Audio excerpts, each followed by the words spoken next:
आपण माने देखुचंदी सबु बेले सबु जगह आपण मानक सेबारे लेखिबो कहिबो एलकेडीबी जो कार्यक्रम कराऊँ तो विभिन्न कवि मान सम्मानित कला कि पुस्तक उन्मोचन कराला कौन कविटी विस्तृत विवरण नहीं देखु दिव्य दर्शन एक आध्यात्मिक अनुभूति रे जगन्नाथ ए प्रकार एक आयोजन करा जायथिला। दिव्य दर्शन अनुष्ठान समस्त कर्मकर्ता माने या आयोजन करथिले एवं इथरे अनेक कवि कवयित्री जोगदी प्रभुंकर आध्यात्मिक चेतनार कविता आलोचना करथिले एवं कविता पाठ उत्सव करथिले। निश्चित भाव में यह 6 वर्ष रे पहुँची एभली एक आध्यात्मिक अनुष्ठान यह निश्चित भाव में पुरी सहर पर नुह सारा ओडिशा पे दरकार। कारण आम समस्ते प्रभुंक पाखरे निजको समर्पित करिछे। जेतेबेले जड़े प्रभुंक पाखरे समर्पित करे प्रभु सेतिक बेले ही ताकु साहाय्यर हाथ बढ़ाती। तेणु आम आशा करुचु जे प्रभुंकर कथा एवं गाथा को जदि ठीक भाव में आलोचना करा जाए ताहले यह समस्त पाखरे पहुँचबो एवं समस्तंकर आध्यात्मिक चेतना प्रभुंक पाखरे समर्पित हबो एवं प्रभुंक पाखरे जेतेबेले आध्यात्मिक चेतनाटी समस्तंकर समर्पित हबो प्रभुंकर कृपालाभ समस्ते करेंगे। आज से विषय रे आलोचना चलला एवं आलोचन समस्त वक्ता एवं समस्त कवि कवयित्री माने गोटे कथा जे प्रभु होउचंदी जगत नियंता एवं तांको बिना पत्रटीए भी हले नहीं तांको बिना कौनसी कार्य अधूरा। तेणु तांको ही समर्पण कले समस्त काम सुरुखुरी हुए। से ही आमर गुरु, से ही आमर पिता, से ही आमर माता, से ही आमर सर्वेसर्वा। तेणु आसंतु समस्ते प्रभुंक पाखरे समर्पित होई प्रभुंकु आम निजर प्रणाम जणाइबा एवं आशा करिबा जे हे प्रभु आमको आशीर्वाद कर आमे ए संसार रे जेमती भल मनीषटीए ही ए संसार को साहाय्य सहयोगर हाथ बढ़ेबा ताहले संसार निश्चित भाव में आहरी आगू को जीवो। दिव्य दर्शन जेपरि कि आरंभ होगा पूर्व वर्षा जो भाव में होता तो दिव्य दर्शन आरंभ होला बेलू बर्तमान कम कवि आसते तो वर्षा छाड़गला यार अनुभूति आप देखु। निश्चित भाव में यह हूँ गोटे अनुभवर कथा जे प्रभुंकर सबुबले जितेबले जोठी कार्यक्रम होईची मु देखी जे जितेबले प्रभुंक कार्यक्रम कौटी टिके जदि बाधाविघ्न हुए प्रभु निजे ठिया होती एवं से बाधाविघ्न को आड़े देइछंती। आज मध्य ठीक से ही 9टारू वर्षा आरंभ होईगला। जितेबले वर्षा आरंभ होईगला आम चिंता कलु जे हुए तो लोक आसबे नहीं किंतु प्रभुंक पाखरे निजको समर्पण करदेला प्रभु निजे वर्षा को उड़ेदेले एवं सबू लोक आसिले। इठी निश्चित भाव में सभा कार्य सुरुखुर है एवं अनेक लोक आसी पहुँची ए कार्यक्रम में सामिल हेबे। ये हूँ प्रभुंकर आशीर्वाद। प्रभु निजे ही वर्षा को उड़े नेले से करुथाई मुही मो बिनु अन्य गति नहीं। तेणु तांको बिना आउ गति किछि नहीं। आसंतु तांकरी उपलब्धि को आम समस्त स्मरण करिबा।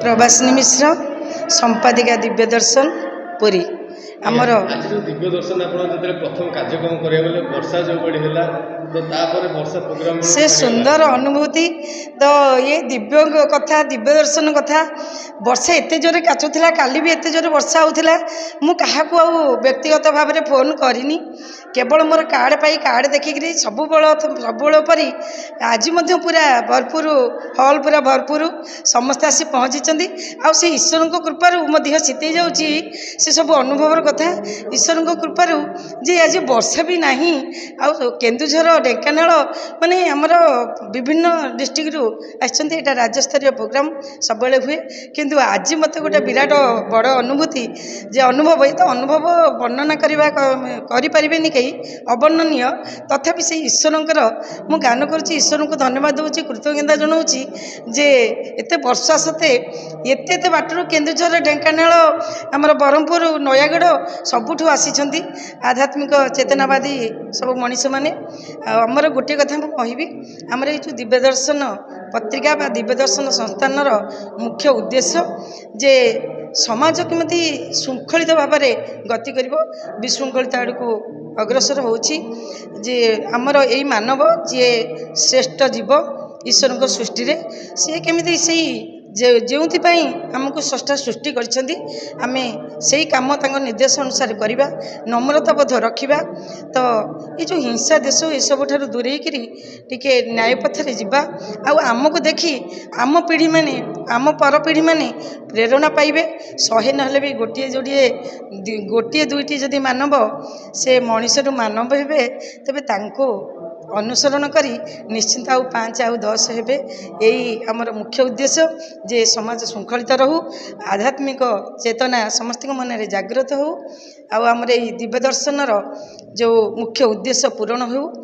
ଆମର ଏଇ ସାମାଜିକ ଚେତନା ସମସ୍ତଙ୍କ ଭିତରେ ଭାଇ ଭାଇ ପରିବାର ରହିଲେ ଆଉ ଯୁଦ୍ଧଠାରୁ ସମସ୍ତେ ଦୂରେଇ ରହିବେ, ଏଇ କାମନା ଏଇ ଅନୁରୋଧ କରି ମୁଁ ଆପଣମାନଙ୍କୁ ସମସ୍ତଙ୍କୁ କହୁଛି ଯେ ଦିବ୍ୟ ଦର୍ଶନ ସଂସ୍ଥାନର ମୁଖ୍ୟ ଉଦ୍ଦେଶ୍ୟ ବୁଝନ୍ତୁ ଆଉ ଆମ ସହିତ ସାମିଲ ହୁଅନ୍ତୁ। ଧନ୍ୟବାଦ। ବିହାର ଦଳାଇ ଦିବ୍ୟ ଦର୍ଶନ ପତ୍ରିକାର ମୁଖ୍ୟ ସମ୍ପାଦକ। ଏ ଆଜି ଆମେ 6ଠ ବର୍ଷ ପାଳନ କରୁଛୁ ଦିବ୍ୟ ଦର୍ଶନର। ଦିବ୍ୟ ଦର୍ଶନ ହେଉଛି ଈଶ୍ୱର ଅନୁଭୂତିରେ ଆମର ଈଶ୍ୱର ଅଛନ୍ତି। ସେ ଈଶ୍ୱର ଅନୁଭୂତିକୁ ନେଇକରି ଆମେ ବିଭିନ୍ନ ପ୍ରକାର ଗଳ୍ପ କବିତା ସବୁ ଲେଖା ସବୁ ଯେଉଁମାନେ ଦିଅନ୍ତି ଆମେ ତାକୁ ସ୍ଥାନିତ କରୁ।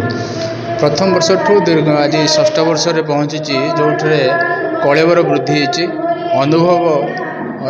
ଅନୁଭୂତିର କଥା ଆମ ପାଖରେ ଅଧିକ ପହଞ୍ଚିଛି। ପ୍ରାୟ 300 ପୃଷ୍ଠା ପାଖାପାଖି ସଂକଳନଟି ହେଇଛି। ତେବେ ଆଶା ହେଉଛି ଯେ ଲୋକମାନଙ୍କ ପାଖରେ ପ୍ରକୃତରେ ଅନୁଭବ ଅଛି। ଅନୁଭବ ଆମେ ସାଉଁଟିବାକୁ ଚେଷ୍ଟା କରୁଛୁ ଯେତିକି ପାରୁଛୁ। ଆଜି 6ଠ ବର୍ଷରେ ଆମେ ଲୋକାର୍ପିତ ହୋଇଥିବା ପତ୍ରିକା ଦିବ୍ୟ ଦର୍ଶନ ମାଧ୍ୟମରେ ସମାଜକୁ ଆମେ ଦେଲୁ, ଯେଉଁଥିରେ ଅନ୍ୟମାନେ ବି ଜାଣିପାରିବେ ଯେ ହଁ ଈଶ୍ୱର ଅଛନ୍ତି, ଈଶ୍ୱର ଏମିତି ସାହାଯ୍ୟ କରନ୍ତି, ଈଶ୍ୱର ଏଇଠି ଛିଡ଼ା ହେଇଯାଆନ୍ତି, ଈଶ୍ୱରଙ୍କ ବିନା ପ୍ରକୃତରେ କିଛି ହୁଏ ନାହିଁ। ଏହି ଅନୁଭବ ଅନେକ ଲୋକଙ୍କ ପାଖରେ ପହଞ୍ଚିବ। ଦିବ୍ୟ ଦର୍ଶନ ଏଥିରେ ସହାୟକ ହେବ ମୋର ବିଶ୍ୱାସ। ଦିବ୍ୟ ଦର୍ଶନର ବାର୍ଷିକ ଉତ୍ସବ ଅବସରରେ ଆମେ ବିଜୟଲକ୍ଷ୍ମୀ ଦାସ ମିଶ୍ରଙ୍କ ରଚିତ ସାଆନ୍ତ ମୋ ବେଶ ରଙ୍କୁଣା ସେ ସଂକଳନଟି ପ୍ରକାଶିତ ହେଲା। କୃଷ୍ଣପ୍ରିୟା ମହାପାତ୍ରଙ୍କର ପଦ୍ୟ ନିଚୟ କବିତା ସଂକଳନ, ସୁଦୀପ୍ତା ମିଶ୍ରଙ୍କର ଗୋଟେ ଇଂରାଜୀ ସଂକଳନ, ଆଉ ଗୋଟିଏ ଦିବ୍ୟ ଦର୍ଶନର ବାର୍ଷିକ ସଂଖ୍ୟା ବି ଉନ୍ମୋଚିତ କରାଗଲା। ଏହି ସବୁ କଥା ଆମକୁ ଆହୁରି ଉତ୍ସାହିତ କରୁଛି ଯେ ସାହିତ୍ୟ ସଭାରେ ବହି ଉନ୍ମୋଚନ ହେବା, ବହି ଲୋକାର୍ପିତ ହେବା, ଏ ଗୋଟେ ଉତ୍ସାହର କଥା, ଉଦ୍ଦୀପନାର କଥା। ଲେଖକ ଖୁସି ହୁଅନ୍ତି, ଏଥିରେ ଆମେ ବି ଖୁସି।